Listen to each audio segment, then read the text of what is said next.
नमस्कार मित्रों, संस्कृत कक्षा में आपका स्वागत है।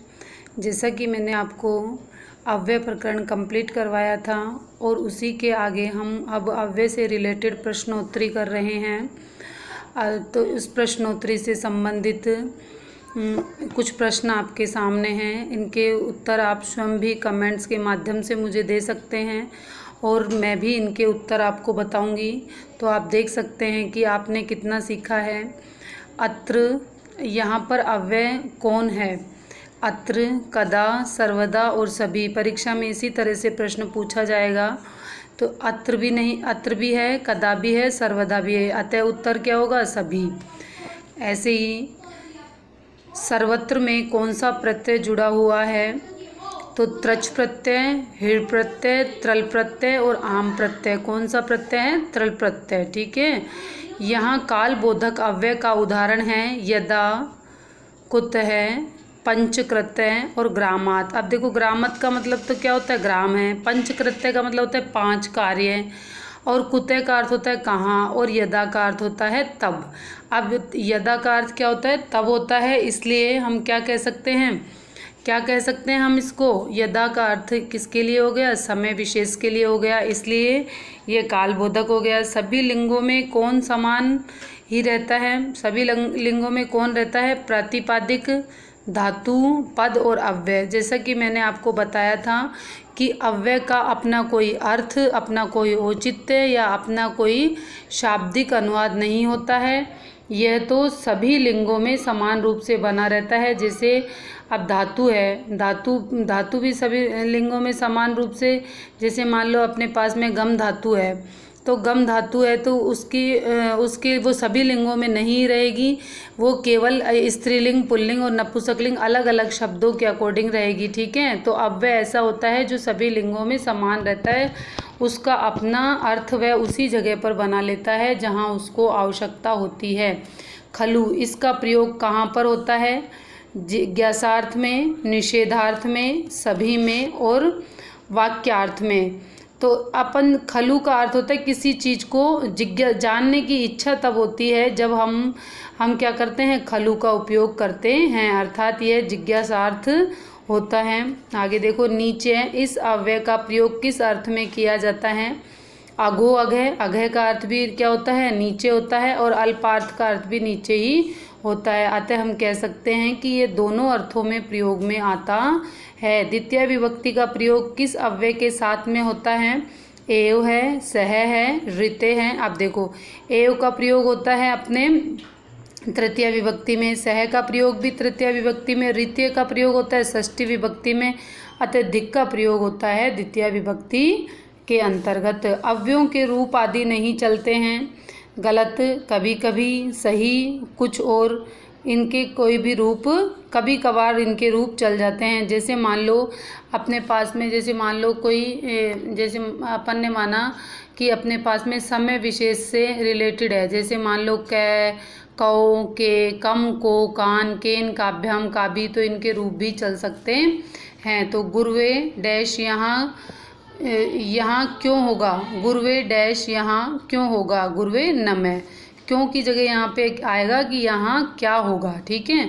तो क्या होगा यहाँ पे? नमः। एकधा शब्द किसका वाचक होता है? संख्या का, अव्यय का, समय का, कुछ नहीं। तो ये किसका वाचक होता है? समय का वाचक होता है। सहस्त्रांश किसका वाचक होता है? सात का, समय का, हानि का और संख्या का। सहस्त्रांश का अर्थ होता है एक संख्या होती है हजारों में। ठीक है। व अव्यय का शाब्दिक अर्थ क्या होता है? अथवा। चिरम, इस अव्यय का प्रयोग होता है विलंब अर्थ में। चिर का अर्थ क्या होता है? विलंब अर्थ में। ठीक है। अब आगे देखिए, विद्यालय पारुत है, वार्षिक उत्सव है, अव्यय। तो इसमें अव्यय क्या होगा? पारुत। अव्यय क्या होगा इसमें? पारुत। ठीक है। अब ये देखिए आगे, मुनयो वनेषु जोशम तप है। इसमें अव्यय कौन सा होगा? मुनयो वनेषु, जोशम और तप है, तो क्या होगा इसमें अव्यय? जोशम। एव का उचित अर्थ क्या होता है? ही। ठीक है। ऐसे ही स क्षेत्रम में अव्यय हुआ सह। ठीक है ना, तृतीय विभक्ति के प्रयोग में आता है सह। ऐसे ही हिमस्य अत्य, इसमें अव्यय कौन सा होगा? अति। भवान सध है सरतु में अव्यय कौन सा होगा? सध। अव्यय कौन सा होगा? सध होगा। ऐसे ही मनुज पंचकृत्य स्नानम करोति, तो मनुज में कोई अव्यय नहीं है, स्नानम में कोई अव्यय नहीं है, करोति में कोई अव्यय नहीं है। तो अभी अव्यय क्या हो जाएगा? पंचकृत्य। पंचकृत्य, तो इसमें अव्यय क्या हो जाएगा? पंचकृत्य। ठीक है, अब आगे देखिए, ब्राह्मण वतय में कौन सा अव्यय होगा? वत अव्यय। ठीक है, ब्राह्मण वतय में कौन सा अव्यय हो जाएगा? वत अव्यय हो जाएगा। सहस्त्रधा कौन सा वायक अव्यय है? संख्या वायक। ठीक है, श्रुत्वा में कौन से प्रत्यय से युक्त अव्यय है? श्रुत्वा। तो अंतिम शब्द क्या हुआ? कत्वा। अंतिम शब्द क्या हुआ? कत्वा। तो इसमें कौन सा अव्यय हो गया? कत्वा अव्यय हो गया। और प्रत्यय भी कौन सा हो गया? कत्वा प्रत्यय हो गया। अब देखो, ग्रामर के अंतर्गत दोस्तों कोई कभी भी हमेशा ग्रामर के अंतर्गत ये होता है कि इसकी ये हमेशा एक दूसरे से रिलेट करती हैं। अब जैसे मान लो अपन पढ़ तो अव्यय प्रकरण रहे हैं, लेकिन उसके अंतर्गत अपने पास और क्या आ रहा है? प्रत्यय भी आ रहे हैं। तो प्रत्यय भी अव्ययों से जुड़े हुए हैं। वहीं आपके पास में जैसे मान लो सह आ गया, धिक आ गया, एव आ गया, है ना, और आपके पास प्रातिपादिक आ गया, तो ये सब कारक को रिलेट कर रहे हैं। ऐसे ही आपके पास उप आ गया, तो उप किसको रिलेट करेगा? अव्ययी भाव समास को रिलेट करेगा। अर्थात व्याकरण से रिलेटेड कितने भी शब्द होते हैं वो एक दूसरे को रिलेट निश्चित रूप से करते हैं। यदि हमें संधि आती है तो समास भी आने चाहिए। वो समास से रिलेटेड भी कोई शब्द ऐसा है जिसका संधि रूप बन जाएगा। और हमको निश्चित रूप से हमको शब्द रूप और धातु रूप हमें जरूर आने चाहिए। यदि शब्द रूप और धातु रूप आते हैं तो हमारे बहुत सारे सवाल अपने आप ही सही हो जाते हैं। अब जैसे मान लो हमको अशुद्धि संशोधन करना है, अब उसमें अव्ययों का प्रयोग करना है, कहीं यथा तथा का प्रयोग करना है, कुतः का प्रयोग करना है, ऐसे कोई संख्यावाची अव्यय का प्रयोग करना है, तो हमको उसके लिए क्या करना चाहिए? इन सभी चीज़ों का यदि हमको अच्छे से ज्ञान होगा तभी हम उसमें अशुद्धि संशोधन कर पाएंगे, हिंदी से संस्कृत बना पाएंगे, है ना। ऐसे ही परित्यज्य में कौन सा प्रत्यय, कौन से प्रत्यय में प्रयुक्त अव्यय है? ल्यप प्रत्यय। अब देखो अंतिम शब्द क्या है? यह है ना, तो यह है तो ल्यप में क्या शेष रहता है? यह शेष रहता है। ठीक है, अब अपन देख सकते हैं कि यहाँ पे अव्यय और प्रत्यय दोनों चीज़ एक साथ रिलेट कर रही हैं। देखो ये तो ल्यप प्रत्यय रहा और इसी को हमने क्या मान लिया? अव्यय भी मान लिया। दृष्टुम में कौन सा प्रत्यय लगाकर अव्यय बना है? अब लास्ट में क्या है? तुम। तो जहाँ पे तुमुन शेष रहता है वो प्रत्यय, तुम शेष रहता है वो कौन सा प्रत्यय है? तुमुन प्रत्यय। तो ल्यप नहीं है, दंत्यम नहीं है, कत्वा नहीं है, तुमुन है। ठीक है, प्रत्यार्थम में कौन सा अव्यय हुआ?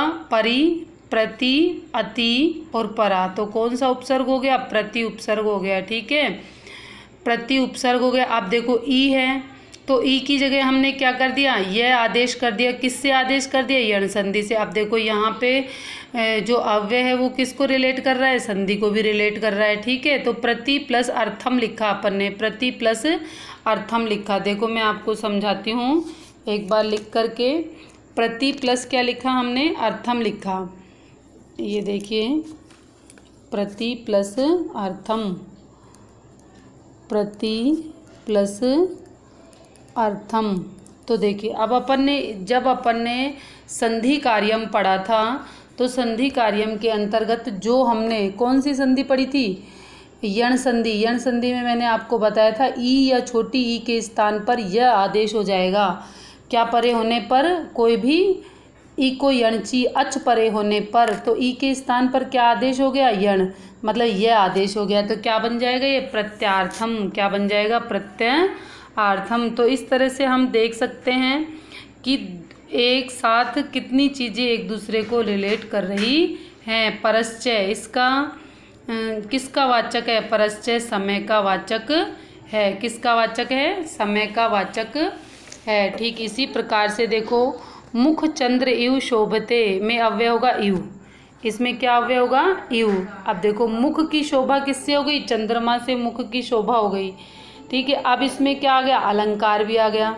देखो तो मैंने आपको बताया है कि सब चीज़ें एक दूसरे को रिलेट करती हैं। ऐसे ही गच्छतु, चलन्तु, तिष्ठति, एकशः में अव्यय कौन सा होगा? एकशः अव्यय होगा। बाकी तो सब क्या है? धातुएं हैं। और एकशः क्या है? कोई धातु नहीं है, तो अब ऑब्वियसली अपन किसको मानेंगे? एकशः को ही मानेंगे। समुद्रम में अव्यय कौन सा हुआ? सु अव्यय हुआ, चूंकि हम उपसर्ग को भी अव्यय मानते हैं। अब देखो समुद्रम, समुद्रम में क्या हो गया? सु उपसर्ग हो गया, और यही अव्यय है। तो सह क्या है? सह साकम समम सार्धम। ये देखो, ये सह साकम समम सार्धम, ये ही एक अलग है। बाकी तीनों चीज़ों का अर्थ क्या होता है? साथ में। तीनों का अर्थ क्या होता है? साथ में। जबकि सु का अर्थ क्या होता है? सुशोभित करने वाला, सुंदर लगने वाला। ठीक है। ऐसे ही तुष्णिम का अर्थ होता है चुप रहना। तुष्णिम का अर्थ क्या होता है? चुप रहना। निर्मक्षिकम में कौन सा अव्यय हो गया? निरअव्यय हो गया। निर्मक्षिकम में, अब ये देखो, ये दोनों एक जैसे ही हैं, तो इसको इस तरह का क्वेश्चन काट दिया जाता है एग्जाम में, है ना, क्योंकि दो ऑप्शन हैं तो दोनों ही ठीक हैं, है ना। तो इस प्रकार के क्वेश्चन को हमको बोनस मार्क्स मिल जाते हैं, तो अपन क्या मानेंगे? इसमें निरुपसर्ग मानेंगे। ठीक है। और उपसर्ग के साथ में हम इसको अव्यय भी रिलेट करते हैं, ताही इस अव्यय में युक्त शब्द में प्रयुक्त हुआ है, हीर शब्द में। ठीक है। अब ये देखो, वैसे ही दिख रहा है साफ साफ, हीर शब्द में हुआ है। इदानीम किस प्रकार का अव्यय है? कालवाचक। इदानीम हमारे किस प्रकार का अव्यय है? कालवाचक है। कदा अव्यय का उचित अर्थ क्या होगा? कब। उपकृष्णम में अव्यय कौन सा होगा? उप। अब ये देखो, उपकृष्णम किसका उदाहरण है?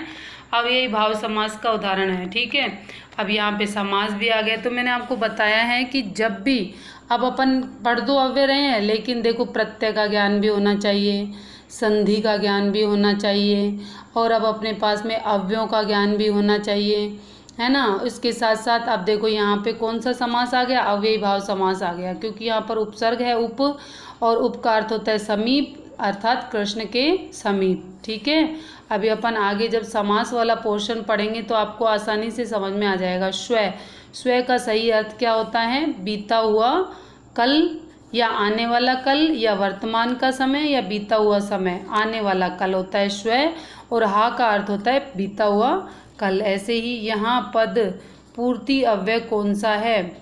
पद पूर्ति खलु भी है, किल भी है, और ही भी है, अर्थात यहाँ पर ये सारे हो जाएंगे। अब आगे देखिए, कोकिल वसंते मधुरम गायती, तो ती अव्यय है, क्रिया विशेषण है। ठीक है। ते मेघा नय मुक्ति, यहाँ क्या होगा? उच्च। अधः शब्द किसका वाचक है? अधः शब्द समय का वाचक है। से सकी में कौन सा अव्यय होगा? सह। यथाशक्ति में कौन सा अव्यय होगा? यथा। अति हितम में कौन सा अव्यय होगा? अति। मोहने उच्चे स्नान गृहे गायती, यहाँ अव्यय कौन सा होगा? मोहन जोर से स्नान गृह में गाना गाता है, तो यहाँ पर कौन सा अव्यय होगा? उच्च। अहर्निशम दिन रात, दिन रात, इसका शब्द, इसका क्या होगा अर्थ? दिन और रात। रामेण सह सीता वनम गच्छति, तो इसमें कौन सा हो जाएगा अव्यय? यहाँ पर अव्यय है सह। कौन सा अव्यय है? सह। राम सीता के साथ, नहीं, सीता राम के साथ वन में गई। अधः किस प्रकार का अव्यय है? अधः किस प्रकार का अव्यय है? कालवाचक, ये समय के लिए आया है अधः। यत्र किस प्रकार का अव्यय है? स्थान बोधक है। मुहु अव्यय का वास्तविक अर्थ क्या होता है? बार बार।